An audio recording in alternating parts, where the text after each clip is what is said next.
Hi, welcome to ജേർലൻ. അപ്പം നമുക്കറിയാം നമ്മുടെ 2024 ജൂണിലെ കേട്ടറ്റ് എക്സാമുകൾ കഴിഞ്ഞിരിക്കുകയാണ്. ഒരുപാട് പേർക്ക് നല്ല ശുഭപ്രതീക്ഷയിലായിരിക്കും. അതുപോലെ അടുത്ത ഡിസംബർ എക്സാമിന് വേണ്ടി പ്രിപ്പയർ ചെയ്യുന്ന ഒട്ടനവധി ഉദ്യോഗാർത്ഥികൾ ഉണ്ടായിരിക്കും. അപ്പോൾ നമുക്ക് ഇന്നത്തെ ക്ലാസ്സിൽ നമ്മൾ കേട്ടറ്റ് കാറ്റഗറി 1 and 2 വേണ്ടിയിട്ടുള്ള സയൻസിലെ കുറച്ച് ക്വസ്റ്റ്യൻസ് ആണ് നമ്മൾ ഇന്ന് പരിചയപ്പെടാൻ പോകുന്നത്. അപ്പോൾ കേട്ടറ്റ് കാറ്റഗറി 1ലെയും 2ലെയും ക്വസ്റ്റ്യൻസ് നമുക്ക് സെപ്പറേറ്റ് ആയിട്ടൊന്ന് പരിചയപ്പെടാം. ഓക്കെ, അപ്പോൾ കേട്ടറ്റ് കാറ്റഗറി 1 നോക്കുകയാണെന്നുണ്ടെങ്കിൽ നമുക്ക് പ്രധാനമായും EVS എന്ന് പറഞ്ഞിട്ട് ആ ഒരു കാറ്റഗറി ആയിട്ടാണ് നമ്മൾ പഠിക്കുന്നത് അല്ലേ. അപ്പോൾ അതിനകത്ത് നമുക്ക് സിലബസിൽ ഒരുപാട് ടോപ്പിക്സ് പറഞ്ഞിട്ടുണ്ട്. ഇപ്പം എന്താണ് വാഹനങ്ങൾ, രോഗങ്ങൾ, അതുപോലെ പരിസ്ഥിതിയുമായിട്ടുള്ള കാര്യങ്ങൾ, മലിനീകരണം, അങ്ങനെയുള്ള ഒട്ടനവധി കാര്യങ്ങൾ നമ്മുടെ സിലബസിൽ പറഞ്ഞിട്ടുണ്ട്. അപ്പോൾ അതനുസരിച്ചിട്ടുള്ള ക്വസ്റ്റ്യൻസ് ആയിരിക്കും നമുക്ക് എക്സാമിന് വരുന്നത്. അപ്പോൾ നമ്മൾ ഇപ്പോൾ റീസെൻ്റ് ആയിട്ട് കഴിഞ്ഞ എക്സാം നോക്കുകയാണെന്നുണ്ടെങ്കിൽ അതിന് ചോദിച്ച EVSൽ നിന്ന് ചോദിച്ചൊരു ക്വസ്റ്റ്യൻ ആണ്, K1 കാറ്റഗറിക്ക് ചോദിച്ച ക്വസ്റ്റ്യൻ ആണ്. പ്രഥമ ശുശ്രൂഷയിൽ CPR എന്നത് എന്തിനെയാണ് സൂചിപ്പിക്കുന്നത്? ഓക്കെ, എന്താണ് in first state what does the acronym CPR stands for? Okay, അപ്പോൾ ഈ പ്രഥമ ശുശ്രൂഷ എന്ന് പറയുന്നത് വളരെ ഇമ്പോർട്ടൻ്റ് ആയിട്ടുള്ളൊരു ഹോട്ട് ടോപ്പിക് എന്ന് വേണമെങ്കിൽ നമുക്ക് പറയാവുന്നതാണ്. കാരണം വളരെ ഫ്രീക്വൻ്റ് ആയിട്ടും റിപ്പീറ്റഡ് ആയിട്ടും ക്വസ്റ്റ്യൻസ് വരുന്ന ഒരു മേഖലയാണ് ഈ ഒരു പ്രഥമ ശുശ്രൂഷ എന്ന് പറയുന്നത്. അപ്പോൾ നമ്മൾ കഴിഞ്ഞ കാലങ്ങളിലുള്ള ക്വസ്റ്റ്യൻ പേപ്പേഴ്സ് അനലൈസ് ചെയ്യുകയാണെന്നുണ്ടെങ്കിൽ ഒട്ടനവധി ക്വസ്റ്റ്യൻസ് ഒട്ടുമിക്ക എക്സാംസിനും നമുക്ക് കാണാനായിട്ട് സാധിക്കും. ഇപ്പോൾ പാമ്പുകടി ഏൽക്കുന്നത്, അല്ലെങ്കിൽ പൊള്ളലേൽക്കുന്നത്, ഉളുക്ക് പറ്റുന്നത്, ഇങ്ങനെയുള്ള കാര്യങ്ങളിൽ കുറിച്ചുള്ള ക്വസ്റ്റ്യൻസ് ധാരാളമായിട്ട് നമുക്ക് കാണാൻ സാധിക്കും. ഈ തവണ ഈ ഒരു കഴിഞ്ഞ എക്സാമിന് ചോദിച്ചിട്ടുള്ളത് CPRന്റെ ഫുൾ ഫോം ആണ് ചോദിച്ചിട്ടുള്ളത്. അപ്പോൾ അതിന്റെ ആൻസർ വരുന്നത് ഓപ്ഷൻ ബി ആണ്, അതായത് കാർഡിയോ പൾമണറി റിസസിയേഷൻ ആണ്. ഓക്കെ, കാർഡിയോ പൾമണറി റിസസിയേഷൻ ആണ് ഇതിന്റെ ആൻസർ ആയിട്ട് വരുന്നത്. അപ്പോൾ നമുക്കറിയാം CPR എന്ന് പറയുന്നത് എന്താണ്, ഇപ്പോൾ പെട്ടെന്നുള്ളൊരു ഹാർട്ട് അറ്റാക്കോ അല്ലെങ്കിൽ വെള്ളത്തിൽ മുങ്ങിപ്പോവുകയോ അങ്ങനെയൊക്കെ പറ്റുന്ന അപകടങ്ങളിൽ നമ്മൾ കൊടുക്കുന്ന പ്രഥമ ശുശ്രൂഷയാണ് CPR എന്ന് പറയുന്നത്. അപ്പോൾ അതിന്റെ ഫുൾ ഫോം എന്താണ്? കാർഡിയോ പൾമണറി റിസസിയേഷൻ എന്നുള്ളതാണ് CPRന്റെ ഫുൾ ഫോം. ഓക്കെ, ക്ലിയർ ആണല്ലോ. ഇനി ഇതേ ഒരു മോഡലിലെ ക്വസ്റ്റ്യൻ നമ്മൾ മുൻ വർഷങ്ങളിലെ ചോദ്യ പേപ്പർ നോക്കുകയാണെന്നുണ്ടെങ്കിൽ ഇതേ പ്രഥമ ശുശ്രൂഷയിൽ നിന്നുള്ള ക്വസ്റ്റ്യൻസ് നമുക്ക് കാണാൻ സാധിക്കും. ഇത് മുൻ വർഷത്തെ ഒരു ചോദ്യമാണ്, K1ന് ചോദിച്ചിട്ടുള്ള ചോദ്യമാണ്. ഉളുക്ക് പറ്റിയാൽ ചെയ്യാൻ പാടില്ലാത്ത പ്രഥമ ശുശ്രൂഷ എന്താണ്? ഓക്കെ, 4 ഓപ്ഷൻസ് ഉണ്ട്. എന്താണ്? ഉളുക്ക് പറ്റിയ ഭാഗം ചലിപ്പിക്കാതിരിക്കുക, കാലിൽ ഉളുക്ക് പറ്റിയാൽ കഴിവതും നടക്കാതിരിക്കുക, ഉളുക്ക് പറ്റിയ ഭാഗം ചൂടുവെള്ളം ഒഴിച്ച് കഴുകുക, ഉളുക്ക് പറ്റിയ ഭാഗത്ത് എണ്ണ പുരട്ടാതിരിക്കുക. ഓക്കെ, ഇതിന്റെ ആൻസർ വരുന്നത് ഓപ്ഷൻ സി ആണ്, അതായത് ഉളുക്ക് പറ്റിയ ഭാഗം ചൂടുവെള്ളം ഒഴിച്ച് കഴുകുക എന്ന് പറയുന്നത് നമ്മൾ ചെയ്യാൻ പാടില്ലാത്ത ഒരു കാര്യമാണ്. ഓക്കെ, അപ്പോൾ ഇത്തരത്തിൽ നോക്കുകയാണെന്നുണ്ടെങ്കിൽ നമ്മുടെ സിലബസിൽ പറഞ്ഞിട്ടുള്ള ടോപ്പിക്കിൽ നിന്നും കൃത്യമായിട്ട് എന്താണ് ഓരോ കാര്യങ്ങളെ കുറിച്ചുമുള്ള ക്വസ്റ്റ്യൻസ് നമുക്ക് കാണാൻ സാധിക്കും. അതിൽ തന്നെ പലതും റിപ്പീറ്റഡ് ആയിട്ട് ഫ്രീക്വൻ്റ് ആയിട്ട് ചോദിക്കുന്നുണ്ട് എന്ന് നമുക്ക് ക്വസ്റ്റ്യൻ പേപ്പർ അനലൈസ് ചെയ്യുന്നതിലൂടെ മനസ്സിലാവുന്നതാണ്. ഓക്കെ, അതുപോലെ മറ്റൊരു ക്വസ്റ്റ്യൻ നമ്മൾ നോക്കുകയാണെന്നുണ്ടെങ്കിൽ യൂട്രോഫിക്കേഷനെ കുറിച്ചിട്ടുള്ള ഒരു ക്വസ്റ്റ്യൻ ആണ്. നമ്മൾ ജലമലിനീകരണം, പരിസ്ഥിതി മലിനീകരണം അതൊക്കെ പഠിക്കുന്ന കൂട്ടത്തിൽ ജലമലിനീകരണവുമായി ബന്ധപ്പെട്ട് പഠിക്കുന്ന ഒരു ടോപ്പിക്കാണ് യൂട്രോഫിക്കേഷൻ എന്ന് പറയുന്നത്. ഇതും എന്താണ് വളരെയധികം റിപ്പീറ്റഡ് ആയിട്ട് ചോദിക്കുന്ന ഒരു മേഖലയാണ് യൂട്രോഫിക്കേഷനെ സംബന്ധിച്ച്. ഓക്കെ, അപ്പം ഈ കഴിഞ്ഞ എക്സാമിന് ചോദിച്ച ക്വസ്റ്റ്യൻ ഈ രീതിയിലായിരുന്നു. യൂട്രോഫിക്കേഷൻ എന്താണ്? ജല ആവാസ വ്യവസ്ഥയെ ദോഷകരമായി ബാധിക്കുന്നുണ്ടെന്ന് നമുക്കറിയാം. ജലാശയങ്ങളിലെ യൂട്രോഫിക്കേഷന്റെ പ്രധാന കാരണം എന്താണ്? ഓക്കെ, യൂട്രോഫിക്കേഷനുള്ള കോസ് ആണ്, എന്താണ് യൂട്രോഫിക്കേഷന് കാരണമാകുന്നത് എന്നാണ് ചോദ്യം. ഓക്കെ, 4 ഓപ്ഷൻസ് ഉണ്ട്. എന്താണ്? കൃഷിയിടങ്ങളിൽ നിന്നുള്ള പോഷകങ്ങളുടെ കുറഞ്ഞ ഒഴുക്ക്, അതുപോലെ വെള്ളത്തിലെ ഓക്സിജന്റെ അളവിലെ വർധനവ്, ദെൻ പോഷകങ്ങളുടെ അമിതമായ സാന്നിധ്യം, അതുപോലെ പാറകളുടെ സ്വാഭാവിക അപക്ഷയം. അപ്പൊ ആൻസർ ചെയ്തിട്ടുള്ളവർക്ക് അറിയാം ഏതാണ് ആൻസർ വരുന്നത്. ഓപ്ഷൻ സി ആണ്, പോഷകങ്ങളുടെ അമിതമായ സാന്നിധ്യം. അതായത് ഇപ്പൊ നൈട്രജൻ, ഫോസ്ഫറസ് പോലെയുള്ള മൂലകങ്ങളുടെ ലവണങ്ങൾ, ഓക്കെ, അത്തരത്തിലുള്ള പോഷകങ്ങൾ ധാരാളമായി അവയുടെ സാന്നിധ്യം വളരെയധികം കൂടുന്നതാണ് എന്തിന് കാരണമാകുന്നത്? യൂട്രോഫിക്കേഷന് കാരണമാകുന്നത്. അതായത് കൃഷിയിടങ്ങളിൽ നിന്നുള്ള ഫെർട്ടിലൈസേഴ്സിന്റെ ഒക്കെ അമിതമായ ഉപയോഗത്തിൽ നിന്നാണ് ഇത് കാരണമാകുന്നതെന്ന് നമുക്കറിയാം. ഇത് അമിതമായി ജലാശയങ്ങളിലേക്ക് എത്തുന്നത് വഴി എന്ത് സംഭവിക്കുന്നു? ആൽഗെ പോലെയുള്ള സസ്യവിഭാഗങ്ങൾ ധാരാളമായി പെരുകുകയും അതിന്റെ ഫലമായി ജലത്തിലെ ഓക്സിജന്റെ അളവ് കുറയുകയും ചെയ്യുന്നു. ഓക്കെ, ഇവിടെ ഓപ്ഷൻസ് തന്നിട്ടുള്ളത് നോക്കിക്കേ, കൃഷിയിടങ്ങളിൽ നിന്നുള്ള പോഷകങ്ങളുടെ കുറഞ്ഞ ഒഴുക്ക്, അത് തെറ്റാണ്. കൂടുതലായി പോഷകങ്ങൾ കൃഷിയിടങ്ങളിൽ നിന്ന് വരുന്നതാണ് യൂട്രോഫിക്കേഷന് കാരണമാകുന്നത്. അതേപോലെ ഓക്സിജന്റെ അളവ് കുറയുന്നത് ഇതിന്റെ ഫലമായിട്ട് സംഭവിക്കുന്നതാണ്. ഓക്കെ, ക്ലിയർ ആണോ? അപ്പൊ ഇവിടെ ആൻസർ വരുന്നത് എന്താണ്? പോഷകങ്ങളുടെ അമിതമായ സാന്നിധ്യമാണ്. അമിതമായിട്ട് പോഷകങ്ങൾ വരുമ്പോഴാണ് എന്തുണ്ടാവുന്നത്? ജലാശയങ്ങളിൽ യൂട്രോഫിക്കേഷൻ എന്ന് പറയുന്ന അവസ്ഥ ഉണ്ടാവുന്നത്. ക്ലിയർ ആണല്ലോ? അതിന്റെ ഫലമായിട്ട് ആൽഗെ പോലെയുള്ള സസ്യവിഭാഗങ്ങൾ കൂടുതലായി പെരുകാനായിട്ട് കാരണമാവുകയും ജലത്തിലെ ഓക്സിജന്റെ അളവ് കുറയുകയും ചെയ്യുന്നു. ഓക്കെ, അപ്പൊ ഇതെന്താണ്? വളരെ ഗുരുതരമായിട്ടുള്ളൊരു പാരിസ്ഥിതിക പ്രശ്നം തന്നെയാണ്. ഓക്കെ, അപ്പൊ ഇതിന്റെ ഫലമായിട്ട് ഇപ്പം ജലത്തിലുള്ള മത്സ്യങ്ങളെയും മറ്റു ജീവികളെയൊക്കെ ഇത് ബാധിക്കുന്നുണ്ട്. അതുപോലെ ഈ യൂട്രോഫിക്കേഷൻ ഉള്ള സ്ഥലത്ത് നിന്നുള്ള മത്സ്യം കഴിക്കുന്നത് വഴി മനുഷ്യരെയും ഇത് ദോഷകരമായി ബാധിക്കുന്നുണ്ട്. ഓക്കെ, അപ്പോൾ വളരെ ഇമ്പോർട്ടൻ്റ് ആണ്, അതുപോലെ റെലവൻ്റ് ആയിട്ടുള്ള ഒരു പാരിസ്ഥിതിക പ്രശ്നമാണ്. അപ്പോൾ ഈ ഒരു ഭാഗത്ത് നിന്ന് വളരെ ഫ്രീക്വൻ്റ് ആയിട്ട് തന്നെ ക്വസ്റ്റ്യൻസ് വരാറുണ്ട്. ഓക്കെ, ക്ലിയർ ആണല്ലോ? ഇനി ഈ ഒരു രീതിയിൽ തന്നെ വാട്ടർ പൊല്യൂഷനുമായി ബന്ധപ്പെട്ടുള്ള ഒരു പ്രീവിയസ് ചോദ്യമാണ് K1 കേട്ടറ്റ് കാറ്റഗറി 1 ചോദിച്ചിട്ടുള്ള ഒരു ചോദ്യം ഈ രീതിയിലാണ്. ജലമാലിന്യത്തിന്റെ തോത് കണ്ടെത്തുന്നതിന് വേണ്ടി ഏത് വാതകത്തിന്റെ അളവാണ് പ്രധാനമായും കണക്കാക്കുന്നത്? അപ്പൊ ഏത് വാതകത്തിന്റെ അളവ് കണക്കാക്കിക്കൊണ്ടാണ് നമ്മൾ ജലമാലിന്യത്തിന്റെ തോത് അളക്കുന്നത് എന്നാണ് ചോദ്യം. 4 ഓപ്ഷൻസ് ഉണ്ട്. Carbon dioxide, nitrous oxide, oxygen, fluorine. ഇതാണ് 4 ഓപ്ഷൻസ് ആണുള്ളത്. അപ്പൊ ഇതിന്റെ ആൻസർ ഏതാ വരുന്നത്? നമുക്കറിയാലോ ഏതാണ്? ഓപ്ഷൻ സി, ഓക്സിജൻ ആണ് വരുന്നത് അല്ലെ. ഓക്സിജന്റെ അളവ് നോക്കിയിട്ടാണ്. കാരണം നമുക്കറിയാം ജലത്തിൽ ഓക്സിജൻ ലയിച്ചു ചേരുന്നുണ്ട്. ഈ ലയിച്ചു ചേരുന്ന ഓക്സിജൻ ആണ് ജലത്തിൽ ഉള്ള ജീവജാലങ്ങൾ ശ്വസിക്കുന്നതെന്ന് നമുക്കറിയാം. അപ്പോൾ ഈ ഓക്സിജന്റെ അളവ് കുറയുകയാണെന്നുണ്ടെങ്കിൽ എന്താണ്? ജലം മലിനമാണ് എന്നാണ് നമുക്ക് അർത്ഥമാക്കാൻ സാധിക്കുന്നത്. അപ്പൊ ഇത്തരത്തിൽ ഓക്സിജന്റെ അളവ് നമ്മൾ മെഷർ ചെയ്തുകൊണ്ടാണ് ജലമലിനീകരണത്തിന്റെ തോത് നമ്മൾ അളക്കുന്നത്. അപ്പൊ അതിന് വേണ്ടിയിട്ടുള്ള ഒരു ഇൻഡിക്കേറ്റർ ആണ് എന്താ, അല്ലെങ്കിൽ ഇപ്പം BOD എന്ന് പറയുന്ന ഏകകമൊക്കെ നമ്മൾ യൂസ് ചെയ്യാറുണ്ട് അല്ലെ. അതായത് ബയോളജിക്കൽ ഓക്സിജൻ ഡിമാൻഡ് എന്നൊക്കെ പറയുന്ന ഏകകങ്ങൾ നമ്മൾ ഈ ഒരു കാര്യത്തിന് വേണ്ടിയിട്ട്, ഇത്തരത്തില് ജലമലിനീകരണത്തിന്റെ തോത് കണക്കാക്കുന്നതിന് വേണ്ടി ഉപയോഗപ്പെടുത്തുന്നുണ്ട്. ഓക്കെ, അപ്പൊ നമ്മളിപ്പം കണ്ട 2 ക്വസ്റ്റ്യൻസും എന്താണ്? ജലമലിനീകരണവുമായി ബന്ധപ്പെട്ടാണ്. അതായത് യൂട്രോഫിക്കേഷൻ, അതുപോലെ ബയോളജിക്കൽ ഓക്സിജൻ ഡിമാൻഡുമായി ബന്ധപ്പെട്ട് ഓക്സിജന്റെ അളവ് കണക്കാക്കുന്നത്, ഇത്തരത്തിലുള്ള ചോദ്യങ്ങൾ. ഓക്കെ, അപ്പൊ ഇവിടെ നോക്കിക്കഴിഞ്ഞാൽ എന്താണ്? ഈ ഒരു മേഖലയിൽ നിന്നും എന്താണ് റിപ്പീറ്റഡ് ആയിട്ട് ക്വസ്റ്റ്യൻസ് വരുന്നുണ്ട് എന്ന് നമുക്ക് മനസ്സിലാവുന്നുണ്ട് അല്ലെ. അപ്പം ഇത്തരത്തിൽ ഒരുപാട് ഏരിയാസ് ഉണ്ട്, ഒരുപാട് മേഖലകളുണ്ട്, വളരെ ഫ്രീക്വന്റ് ആയിട്ടും റിപ്പീറ്റഡ് ആയിട്ടും ക്വസ്റ്റ്യൻസ് വരുന്ന മേഖലകൾ. അതേപോലെ തന്നെ നമ്മുടെ സിലബസിൽ പറഞ്ഞിട്ടുള്ള എല്ലാ ടോപ്പിക്കിൽ നിന്നും എന്ത് വരുന്നുണ്ട്? ക്വസ്റ്റ്യൻസ് വരുന്നുണ്ട് എന്ന് നമ്മൾ മനസ്സിലാക്കുക, അതനുസരിച്ച് പഠിക്കുക. അതുപോലെ റിപ്പീറ്റഡ് ആയിട്ട് വരുന്ന ടോപ്പിക്സ് പ്രത്യേകം എടുത്ത് തന്നെ പഠിക്കുക. അതുപോലെ അതിൽ തന്നെ കുറച്ചും കൂടി എന്താണ് നൂതനമായിട്ടുള്ള കാര്യങ്ങളും അല്ലെങ്കിൽ കുറച്ചും കൂടി ലെവൽ കൂടി വരുന്ന രീതിയിലുള്ള ക്വസ്റ്റ്യൻസും എല്ലാം ഫ്രീക്വന്റ് അല്ലെങ്കിൽ ഇപ്പോൾ റീസെന്റ് ആയിട്ട് നമുക്ക് കണ്ടുവരാനായിട്ട് സാധിക്കുന്നുണ്ട്. അപ്പൊ ആ ഒരു കാര്യം കൂടി മനസ്സിലാക്കിക്കൊണ്ട് എന്താണ് പുതിയ കാര്യങ്ങളെയും കൂടി പഠിച്ചുകൊണ്ട് വേണം നമ്മൾ സ്റ്റഡീസ് മുന്നോട്ട് കൊണ്ടുപോകാൻ. അതായത് കൃത്യമായൊരു സ്റ്റഡി പ്ലാൻ ഇവിടെ ഫോളോ ചെയ്യേണ്ടതായിട്ട് ഉണ്ട് എന്ന് നമുക്ക് മനസ്സിലാക്കാം. ഓക്കെ, അതായത് പുതിയ കാര്യങ്ങൾ, അതായത് ഇപ്പം എന്താണ് പരമ്പരാഗതമായ എക്സാമിന് ചോദിക്കുന്നതിൽ അധികമായി കുറച്ച് അഡീഷണൽ ആയിട്ടുള്ള കാര്യങ്ങളും കൂടി ചില ടോപ്പിക്കുകളുമായിട്ട് ബന്ധപ്പെട്ട് ചോദ്യങ്ങൾ വരുന്നുണ്ട്. ഓക്കെ, ക്ലിയർ ആണോ?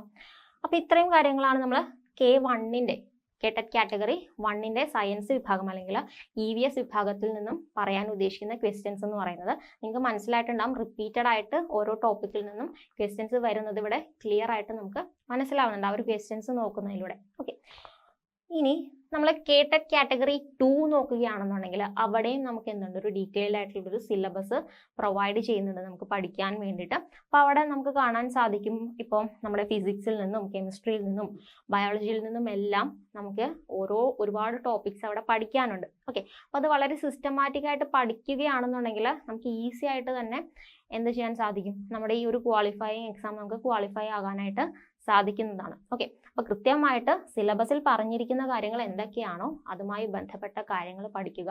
അതുമായി ബന്ധപ്പെട്ടിട്ടുള്ള പ്രീവിയസ് ചോദ്യങ്ങൾ പരമാവധി ശേഖരിക്കുകയും അത് ആൻസർ ചെയ്യുകയും അതേപോലെ തന്നെ റിപ്പീറ്റഡ് ആയിട്ട് വരുന്നത് പ്രത്യേകം എടുത്ത് പഠിക്കുക. അതേപോലെ അതിനെക്കുറിച്ചുള്ള കൂടുതൽ കാര്യങ്ങൾ, പുതിയ പുതിയ കാര്യങ്ങൾ അറിയാനായിട്ട് കൊണ്ടും ശ്രമിച്ചുകൊണ്ടിരിക്കുക. ഓക്കെ, ഇതാണ് നമുക്ക് ഫോളോ ചെയ്യാൻ പറ്റുന്ന രീതി എന്ന് പറയുന്നത്. ഓക്കെ, അപ്പൊ ഈ കേട്ടറ്റ് കാറ്റഗറി 2 ക്വസ്റ്റ്യൻസ് നമുക്കൊന്ന് ജസ്റ്റ് ഒന്ന് പരിചയപ്പെടാം. നമ്മൾ K1 നേരത്തെ നോക്കിയ അതേ മെത്തേഡാണ് ഇവിടെയും നമ്മൾ ഫോളോ ചെയ്യുന്നത്. അപ്പോൾ നോക്കിക്കേ, ഇപ്പോൾ റീസെൻ്റ് ആയിട്ട് കഴിഞ്ഞ നമ്മുടെ ഈ മാസം, നമ്മുടെ ഈ 2024 ജൂണിൽ നടന്ന എക്സാമിന് KTET കാറ്റഗറി 2 ചോദിച്ച ചോദ്യം ഇതായിരുന്നു: നിർജ്ജലീകാരകവും അതേപോലെ ശോഷകാരകവുമായി ഉപയോഗിക്കുന്ന ആസിഡ് ഏത്? ഓക്കെ, അപ്പോൾ 4 ഓപ്ഷൻസ്, 4 ആസിഡ്സ് വന്നിട്ടുണ്ട്. അതിൽ നിർജ്ജലീകാരിയായിട്ടും അതേപോലെ ശോഷകാരകമായിട്ടും ഉപയോഗിക്കുന്ന ആസിഡ് ഏതാണ് എന്നാണ് ചോദ്യം. ഓക്കെ, ഏതൊക്കെയാണ് ഓപ്ഷൻസ് ഉള്ളത്? സൾഫ്യൂരിക് ആസിഡ് ഉണ്ട്, ഹൈഡ്രോക്ലോറിക് ആസിഡ് ഉണ്ട്, നൈട്രിക് ആസിഡ് ഉണ്ട്, ഫോർമിക് ആസിഡ് ഉണ്ട്. ഓക്കെ, അപ്പോൾ ഇവിടെ നമുക്കറിയാം ഏതാണ് ആൻസർ വരുന്നത്. ആൻസർ വരുന്നത് ഓപ്ഷൻ എ ആണ്, സൾഫ്യൂരിക് ആസിഡ് ആണ് അല്ലെ. സൾഫ്യൂരിക് ആസിഡ് അല്ലെങ്കിൽ H2SO4 ആണ് എന്തായിട്ട് ആക്ട് ചെയ്യുന്നത്? നിർജ്ജലീകാരകവും ശോഷകാരകവുമായിട്ട് ആക്ട് ചെയ്യുന്നത് നമുക്കറിയാം. അതായത് എന്താണ് ഈ ഇപ്പം നമ്മൾ ഈ ഒരു ടോപ്പിക് പഠിക്കുന്നത് എന്താണ്? നമ്മുടെ നോൺ മെറ്റൽ ഓക്സൈഡ്സിന്റെ അല്ലെങ്കിൽ നോൺ മെറ്റൽസിന്റെ സംയുക്തങ്ങളുടെ കേസിൽ നമ്മൾ കൃത്യമായിട്ട് ഈ ഒരു സൾഫ്യൂരിക് ആസിഡിനെ കുറിച്ച് പഠിക്കുന്നുണ്ട്. അതിന്റെ സിന്തസൈസ് പഠിക്കുന്നുണ്ട്, അതിന്റെ യൂസസ് പഠിക്കുന്നുണ്ട്, അതിന്റെ മറ്റ് പ്രോപ്പർട്ടീസ്, എന്തൊക്കെ ഗുണങ്ങളാണ് ഉള്ളത് എന്നുള്ള കാര്യങ്ങൾ പഠിക്കുന്ന കൂട്ടത്തിൽ പഠിക്കുന്നതാണ് സൾഫ്യൂരിക് ആസിഡിന്റെ നിർജ്ജലീകാര സ്വഭാവവും അതേപോലെ ശോഷകാര സ്വഭാവവും. ഓക്കെ, ആ ഒരു ടോപ്പിക് കൃത്യമായി പഠിച്ചിട്ടുള്ള ഒരു കുട്ടിക്ക് വ്യക്തമായിട്ട് ഈ ഒരു ക്വസ്റ്റ്യൻ കാണുമ്പോൾ തന്നെ ആൻസർ പിക്ക് ചെയ്യാനായിട്ട് സാധിക്കും. ഓക്കെ, അപ്പോൾ എന്താണ് ഈ പറയുന്ന നിർജ്ജലീകാരകം അല്ലെങ്കിൽ എന്താ ഡീഹൈഡ്രേറ്റിംഗ് നേച്ചർ എന്ന് പറയുന്നത്? അതേപോലെ ശോഷകാരകം അഥവാ ഡ്രൈയിങ് ഏജന്റ്, ഡ്രൈയിങ് നേച്ചർ എന്ന് പറഞ്ഞാൽ എന്താണ്? ഒരു പദാർത്ഥത്തിൽ നിന്നുമുള്ള ജലാംശത്തെ അല്ലെങ്കിൽ ഒരു പദാർത്ഥത്തോടൊപ്പം അടങ്ങിയിരിക്കുന്ന ജലാംശത്തെ നീക്കം ചെയ്യുന്നതിനെയാണ് നമ്മൾ ശോഷകാരകം എന്ന് പറയുന്നത് അല്ലെങ്കിൽ ഡ്രൈയിങ് ഏജന്റ് എന്ന് പറയുന്നത്. ഓക്കെ, ശോഷകാരകം അഥവാ ഡ്രൈയിങ് ഏജന്റ് എന്ന് പറഞ്ഞാൽ ഒരു പദാർത്ഥത്തോടൊപ്പം അടങ്ങിയിരിക്കുന്ന ജലത്തെ നീക്കം ചെയ്യുന്നതിനെയാണ് ശോഷകാരകം എന്ന് പറയുന്നത്. ഓക്കെ, അപ്പൊ അതിന് വേണ്ടിയിട്ട് നമുക്ക് എന്ത് യൂസ് ചെയ്യാം? സൾഫ്യൂരിക് ആസിഡ് യൂസ് ചെയ്യാം. ഇനി മറ്റൊരു ടേം കൊടുത്തിരിക്കുന്നത് എന്താണ്?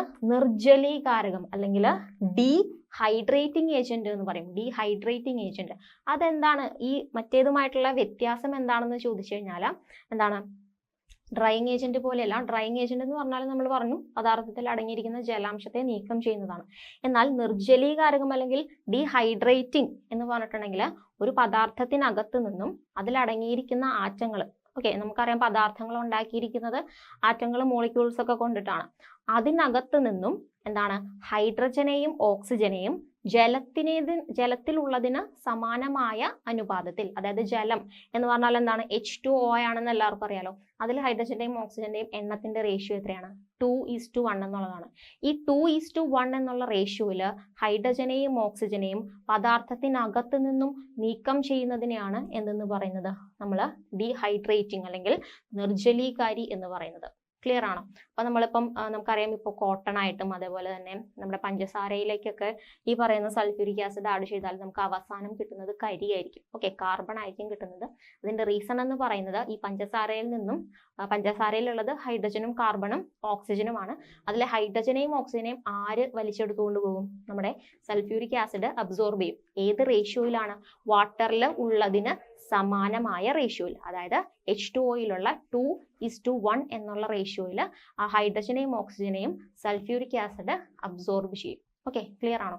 അതിനെയാണ് ഡീഹൈഡ്രേഷൻ എന്ന് പറയുന്നത് അല്ലെങ്കിൽ നിർജ്ജലീകരണം എന്ന് പറയുന്നത്. ഓക്കെ, ഇത് രണ്ടും ചെയ്യാൻ കഴിവുള്ള ആസിഡാണ് സൾഫ്യൂരിക് ആസിഡ് എന്ന് പറയുന്നത്.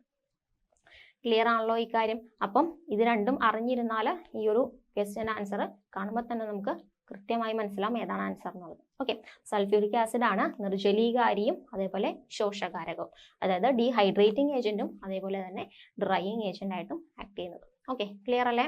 അപ്പം ഇതാണ് ഇതിന്റെ ആൻസർ. ഇത് നമ്മുടെ ഈ കഴിഞ്ഞ ജൂണിൽ ചോദിച്ചിട്ടുള്ള ക്വസ്റ്റ്യൻ ആണ്. ഓക്കെ, ഇനി മുൻ വർഷങ്ങളിൽ ഇതേപോലെ തന്നെ ആസിഡിൽ നിന്നും ആൽക്കലിയിൽ നിന്നും അതുപോലെ pH ഇങ്ങനെയുള്ള ടോപ്പിക്കിൽ നിന്നും എല്ലാം ഒരുപാട് ക്വസ്റ്റ്യൻസ് വന്നിട്ടുണ്ട്. പ്രത്യേകിച്ച് pH ഒക്കെ നമ്മൾ എന്ത് വേണം? ഓരോ പദാർത്ഥത്തിന്റെയും pH എത്രയാണ് എന്നുള്ള അളവുകൾ കൃത്യമായി അറിഞ്ഞിരിക്കണം. അപ്പോൾ പല രീതിയിൽ ഇപ്പോൾ ഉമിനീരിന്റെ pH എത്രയാണ്, മനുഷ്യ രക്തത്തിന്റെ pH എത്രയാണ്, ഇങ്ങനെയുള്ള ക്വസ്റ്റ്യൻസ് ഓരോന്നും പിക്ക് ചെയ്ത് ചോദിച്ചിട്ടുണ്ട്. അതുപോലെ ആസിഡിനെ കുറിച്ചും ആൽക്കലിനെ കുറിച്ചുമുള്ള അവയുടെ സ്വഭാവങ്ങൾ എന്ത് എന്നുള്ളതെല്ലാം കൃത്യമായി തന്നെ എന്താണ് ഡിസ്റ്റിങ്ക്റ്റ് ആയിട്ട് നമ്മൾ തിരിച്ചു തന്നെ പഠിച്ചു വെക്കേണ്ടതാണ്. ഇപ്പോൾ തന്നിരിക്കുന്നതിൽ ആൽക്കലിയുടെ സ്വഭാവം ഏത്, അല്ലെങ്കിൽ ആൽക്കലിയുടെ സ്വഭാവം അല്ലാത്തത് ഏത്, ഇങ്ങനെയുള്ള ക്വസ്റ്റ്യൻസ് എല്ലാം തന്നെ ഈ ഒരു ടോപ്പിക്കിൽ നിന്നും വന്നിട്ടുണ്ട്. ഓക്കെ, ആസിഡ്, ആൽക്കലി, pH ആ ഒരു ടോപ്പിക്കിൽ നിന്നെല്ലാം വന്നിട്ടുണ്ട് എന്നുള്ളത് കൃത്യമായി നമുക്ക് കാണാൻ സാധിക്കും. ഓക്കെ, മറ്റൊരു ക്വസ്റ്റ്യൻ നോക്കാം. പ്രീവിയസ് ഇയർ ചോദ്യമാണ്. എന്താണ്? ചുവടെ കൊടുത്തിരിക്കുന്നവയിൽ അസിഡിക് സ്വഭാവം ഉള്ള ലായനി ഏതാണ് അസിഡിക് സ്വഭാവം കാണിക്കുന്ന ലായനി? 4 ഓപ്ഷൻസ് തന്നിട്ടുണ്ട്.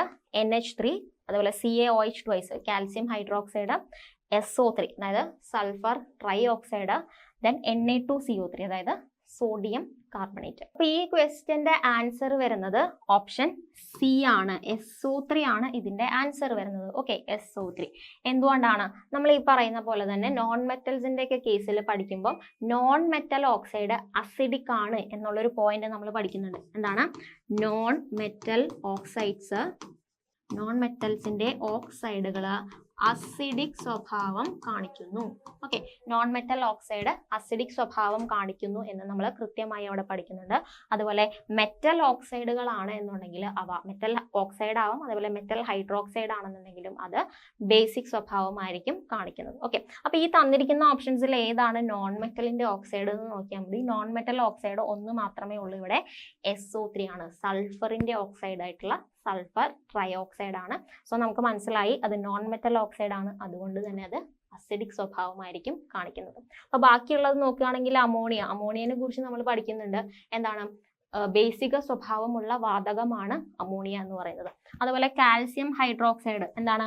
മെറ്റൽ ഹൈഡ്രോക്സൈഡ് ആണ്. ഓക്കെ, കാൽസ്യം മെറ്റൽ ആണ്. അപ്പൊ നമ്മൾ ലോഹം ഏതാണ് അലോഹം ഏതാണെന്നൊക്കെ ഇവിടെ കൃത്യമായി അറിഞ്ഞിരിക്കണം, എന്നാലേ ഇത് ആൻസർ ചെയ്യാൻ സാധിക്കൂ. ഓക്കെ, അപ്പൊ കാൽസ്യം ഹൈഡ്രോക്സൈഡ് എന്ന് പറഞ്ഞാൽ മെറ്റൽ ഹൈഡ്രോക്സൈഡ് ആണ്, അതുകൊണ്ട് അത് എന്തായിരിക്കും? ബേസിക് സ്വഭാവമായിരിക്കും. അതുപോലെ Na2CO3 എന്ന് പറയുന്നതും എന്ത് തന്നെയാണ്? അത് അസിഡിക് അല്ല. ഓക്കെ, അസിഡിക് അല്ലാത്തൊരു സാധനമാണ് Na2CO3 എന്ന് പറയുന്നത്. ഓക്കെ, അപ്പോൾ ഈ ഒരു പോയിന്റ് ഇവിടെ ഓർത്തിരുന്നാൽ പെട്ടെന്ന് തന്നെ നമുക്ക് ആൻസർ കിട്ടും. എന്താണ്? നോൺ മെറ്റൽ ഓക്സൈഡുകൾ അസിഡിക് ആണ്, നോൺ മെറ്റൽ ഓക്സൈഡ്സ് അസിഡിക് ആണ് എന്നത് ഓർത്തു കഴിഞ്ഞാൽ ഇവിടെ SO3 നമുക്ക് പിക്ക് ചെയ്യാനായിട്ട് സാധിക്കും. ഓക്കെ, ക്ലിയർ ആണോ? അപ്പം ഈ ഒരു രീതിയിൽ ആസിഡ്, ആൽക്കലി, pH ഇതിൽ നിന്നെല്ലാം ഫ്രീക്വന്റ് ആയിട്ട് ക്വസ്റ്റ്യൻസ് വരുന്നതാണ്. അതായത് ഒരു ഹോട്ട് ടോപ്പിക് എന്ന് നമുക്ക് വേണമെങ്കിൽ വിളിക്കാവുന്നതാണ്. ഓക്കെ, വളരെ എന്താണ് റിപ്പീറ്റഡ് ആയിട്ട് തന്നെ ക്വസ്റ്റ്യൻസ് വരുന്ന മേഖലയാണ് ആസിഡ്, ആൽക്കലി, pH എല്ലാം. ഓക്കെ, ഇനി അതുപോലെ മറ്റൊരു ഏരിയ നമ്മൾ നോക്കുകയാണെന്നുണ്ടെങ്കിൽ നമ്മുടെ ഈ കഴിഞ്ഞ എക്സാമിന് ചോദിച്ച ചോദ്യം ഇതായിരുന്നു. താഴെ പറയുന്നവയിൽ ഏതിനാണ് അഷ്ടക ഇലക്ട്രോൺ സംവിധാനം ഇല്ലാത്തത്? അതായത് ഒക്ടറ്റ് ഇലക്ട്രോണിക് കോൺഫിഗറേഷൻ ഇല്ലാത്തത് ഏതിന് എന്നാണ് ചോദ്യം. അപ്പൊ ഇവിടെ നോക്കിക്കഴിഞ്ഞാൽ 4 ഓപ്ഷൻസ് തന്നിട്ടുണ്ട്, 2 അയോൺസ് തന്നിട്ടുണ്ട്, 2 ആറ്റം തന്നിട്ടുണ്ട്. ഓക്കെ, അപ്പൊ ഇവിടെ ആൻസർ ചെയ്യണമെങ്കിൽ നമുക്ക് ആറ്റത്തെ കുറിച്ചും അയോണിനെ കുറിച്ചും അയോണീകരണം, അയണൈസേഷൻ എന്നിങ്ങനെയുള്ള ടോപ്പിക്കുകളെല്ലാം അറിഞ്ഞിരുന്നാലാണ് നമുക്ക് ഇത് ആൻസർ ചെയ്യാനായിട്ട് സാധിക്കുക. ഓക്കെ, അപ്പൊ ഈ പറയുന്ന 4 സാധനത്തിന്റെയും എന്തറിയണം? ആറ്റോമിക നമ്പർ എത്രയാണെന്ന് അറിയണം. അതുപോലെ അയണൈസേഷൻ എന്ന് പറയുന്ന കോൺസെപ്റ്റ് അറിയണം. ഓക്കെ, ഇവിടെ നോക്കിക്കേ, പ്ലസ് അയോൺ ഉണ്ട്, അതുപോലെ മൈനസ് അയോൺ ഉണ്ട്. അപ്പൊ അവിടെയൊക്കെ എന്താണ് സംഭവിക്കുന്നത്? ഇലക്ട്രോണിന്റെ കൈമാറ്റമാണ്. അതുപോലെ പ്ലസ് ആവുമ്പോഴും നെഗറ്റീവ് ആവുമ്പോഴും ഇലക്ട്രോൺ വരികയാണോ അതോ ഇലക്ട്രോൺ വിട്ടുകൊടുക്കുകയാണോ എന്നിങ്ങനെയുള്ള കാര്യങ്ങളെല്ലാം കൃത്യമായി ഡിസ്റ്റിങ്വിഷ് ആയി മനസ്സിലായാലാണ് നമുക്കിത് ചെയ്യാൻ പറ്റുള്ളൂ. ഓക്കെ, ഇവിടെ നോക്കിക്കേ, O2 മൈനസ്, അതിൽ എത്ര ഇലക്ട്രോൺസ് ഉണ്ടായിരിക്കും? നമുക്കറിയാം ഓക്സിജന്റെ അറ്റോമിക് നമ്പർ എന്ന് പറയുന്നത് 8 ആണ്. 8 ഇലക്ട്രോൺ ആണ് അതിൽ ഉള്ളത്. അതിലേക്ക് 2 മൈനസ് എന്ന് പറഞ്ഞാൽ 2 ഇലക്ട്രോൺ കൂടി ചേർത്തു എന്നാണ് അർത്ഥം.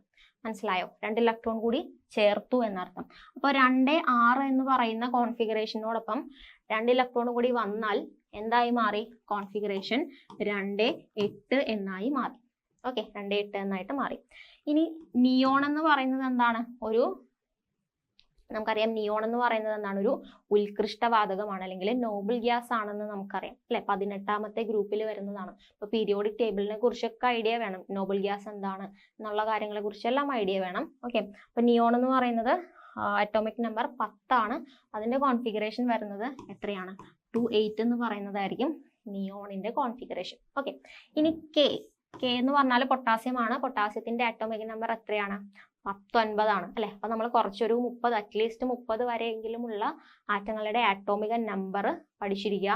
അതിന്റെ കോൺഫിഗറേഷൻ എഴുതാൻ പഠിക്കുക. ഓക്കെ, ഷെൽ കോൺഫിഗറേഷൻ, അതുപോലെ തന്നെ സബ് ഷെൽ കോൺഫിഗറേഷൻ, 20 വരെ ഉള്ളതിന്റെ ഷെൽ കോൺഫിഗറേഷനും അതുപോലെ അറ്റോമിക് നമ്പർ 30 വരെ, അറ്റ്ലീസ്റ്റ് 30 വരെയെങ്കിലും ഉള്ളതിന്റെ സബ് ഷെൽ ഇലക്ട്രോണിക് കോൺഫിഗറേഷനും എഴുതാനായിട്ട് അറിഞ്ഞിരിക്കണം. പല രീതിയിൽ നമുക്ക് ഈ ഒരു കോൺഫിഗറേഷൻ വൈസ് ആയിട്ട് നമുക്ക് ക്വസ്റ്റ്യൻസ് വരാറുണ്ട്. കോൺഫിഗറേഷൻ ഡയറക്റ്റ് ആയിട്ട് തന്നെ ചോദിച്ച ചോദ്യങ്ങളും പ്രീവിയസ് ഇയേഴ്സിൽ ഉണ്ടായിട്ടുണ്ട്. ഓക്കെ, അപ്പോൾ കെ എന്ന് പറയുന്നത് അറ്റോമിക് നമ്പർ 19 ആണ്. അതിന്റെ കോൺഫിഗറേഷൻ വരുന്നത് ഈ രീതിയിലായിരിക്കും. 2881 എന്നുള്ളതായിരിക്കും പൊട്ടാസ്യത്തിന്റെ കോൺഫിഗറേഷൻ വരുന്നത്. ഓക്കെ, ഇനി Ca2+ ആണ്. Ca2+, Ca എന്ന് പറയുന്നത് കാൽസ്യം, അതിന്റെ അറ്റോമിക് നമ്പർ വരുന്നത് 20 ആണ്. ഓക്കെ, 20യിൽ നിന്ന് 2 ഇലക്ട്രോൺ പോയി, മനസ്സിലായോ? 20യിൽ നിന്ന് 2 ഇലക്ട്രോൺ പോയി എന്നുള്ളതാണ് Ca2+ സൂചിപ്പിക്കുന്നത്. 2+ പ്ലസ് ചാർജ് വരണമെങ്കിൽ ഇലക്ട്രോൺ പോകണം. ഓക്കെ, 2+ എന്ന് പറഞ്ഞാൽ 2 ഇലക്ട്രോൺ റിലീസ് ചെയ്തു. അപ്പോൾ 20ൽ നിന്ന് 2 ഇലക്ട്രോൺ പോയി കഴിഞ്ഞാൽ ബാക്കി എത്ര ഇലക്ട്രോൺ അല്ലേ? 18 ഇലക്ട്രോൺസ് ഉണ്ട്. അപ്പോൾ അതിന്റെ കോൺഫിഗറേഷൻ വരുന്നത് എന്തായിരിക്കും? 288 എന്ന് പറയുന്നതായിരിക്കും. ഓക്കെ, 288,2 ഉണ്ടായിരുന്നു, വെറുതെ കാൽസ്യം ആയിരുന്നുവെങ്കിൽ. അവിടെ അവസാനം നിൽക്കുന്ന 2 ഇലക്ട്രോൺ പോയിട്ടാണ് Ca2+ ആയി മാറിയത്. സോ ലാസ്റ്റ് എന്താണ് റിസൾട്ടന്റ് കോൺഫിഗറേഷൻ എന്ന് പറയുന്നത് 288 ആയിരിക്കും. ഓക്കെ, അപ്പൊ ഇവിടെ നോക്കിക്കേ, ഈ പറയുന്ന 3 എണ്ണത്തിന്റെയും അവസാനം എത്ര ഇലക്ട്രോൺസ് ഉണ്ട്? 8 ഇലക്ട്രോൺസ് ഉണ്ട്. അപ്പൊ അവസാന ഷെല്ലിൽ 8 ഇലക്ട്രോൺ വരുന്നതിനെയാണ് നമ്മൾ എന്തെന്ന് പറയുന്നത്? അഷ്ടക ഇലക്ട്രോൺ സംവിധാനം എന്ന് വിളിക്കുന്നത്, അല്ലെങ്കിൽ ഒക്ടറ്റ് ഇലക്ട്രോൺ കോൺഫിഗറേഷൻ എന്ന് വിളിക്കുന്നത്. ഈ കോൺസെപ്റ്റ് നമ്മൾ എവിടെയാ പഠിക്കുന്നത്? ബോണ്ടിങ് എന്ന് പറയുന്ന കോൺസെപ്റ്റിൽ അല്ലെ? ബോണ്ടിങ് എന്ന് പറയുന്ന കെമിക്കൽ ബോണ്ടിങ്, അതായത് രാസബന്ധനം എന്ന് പറയുന്ന ടോപ്പിക്കിൽ ക്ലിയർ കട്ടായിട്ട് നമ്മൾ ഒക്ടറ്റ് ഇലക്ട്രോൺ കോൺഫിഗറേഷൻ പഠിക്കുന്നുണ്ട്. ഓക്കെ, ഇവിടെ നോക്കിക്കഴിഞ്ഞാൽ ഈ പറയുന്ന 3 എണ്ണത്തിനും അവസാനം 8 ഇലക്ട്രോൺ ഉണ്ട്. അതില്ലാത്തത് ഏതിന് മാത്രമാണ്? നമ്മുടെ പൊട്ടാസ്യത്തിന് മാത്രമാണ്. സോ ഓപ്ഷൻ സി പൊട്ടാസ്യം, അതല്ലെങ്കിൽ കെ ആയിരിക്കും ഇവിടുത്തെ ആൻസർ എന്ന് പറയുന്നത്. ഓക്കെ, ക്ലിയർ ആണോ? ഇതെങ്ങനെയാണ് നമുക്ക് മനസ്സിലായത്? ഇതിന്റെയൊക്കെ അറ്റോമിക് നമ്പർ അറിയണം, ഇലക്ട്രോൺ കോൺഫിഗറേഷൻ എഴുതാൻ അറിയണം, ഒക്ടറ്റ് എന്ന് പറയുന്ന കോൺസെപ്റ്റ് എന്താണ് എന്ന് മനസ്സിലാകണം അല്ലെ? ഇത്രയും കാര്യങ്ങൾ അറിഞ്ഞിരുന്നാൽ വളരെ ഈസി ആയിട്ട് തന്നെ നമുക്ക് ആൻസറിലേക്ക് എത്താം. ഓക്കെ, ഇവിടെ ആൻസർ വരുന്നത് ഓപ്ഷൻ സി പൊട്ടാസ്യം. ക്ലിയർ ആണല്ലോ? ഇനി അടുത്ത ഇതേപോലെ തന്നെ ഇത്തരത്തിലുള്ള ഇലക്ട്രോൺസ്, അതുപോലെ അയണൈസേഷനുമായിട്ട് ബന്ധപ്പെട്ട മറ്റൊരു പ്രീവിയസ് ഇയർ ചോദ്യമാണ്. ചോദ്യം ഇങ്ങനെയാണ്: Cu+ അയോണിലെ ജോഡി ചേരാത്ത ആകെ ഇലക്ട്രോണുകളുടെ എണ്ണം എത്രയാണ്? ഓക്കെ, കേഡറ്റ് കാറ്റഗറി 2-ന് പ്രീവിയസ് ഇയറിൽ ചോദിച്ചിട്ടുള്ള ഒരു ചോദ്യമാണ്.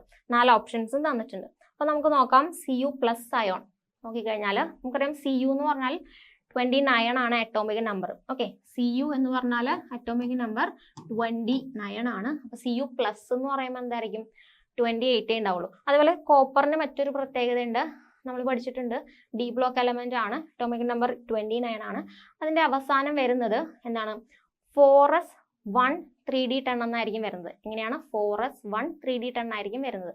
മനസ്സിലായോ? അതായത് നമ്മൾ ഇതിന്റെ കോൺഫിഗറേഷൻ എഴുതിയാലും അപ്പം 1s2 2s2 2p6 3s2 3p6 then 4s1 3d10 ഇതായിരിക്കും എന്താ നമ്മുടെ സാധാരണ കോപ്പർ 29 ആറ്റത്തിന്റെ കോൺഫിഗറേഷൻ എന്ന് പറയുന്നത്. എന്താണ് അവസാനം വരുന്നത്?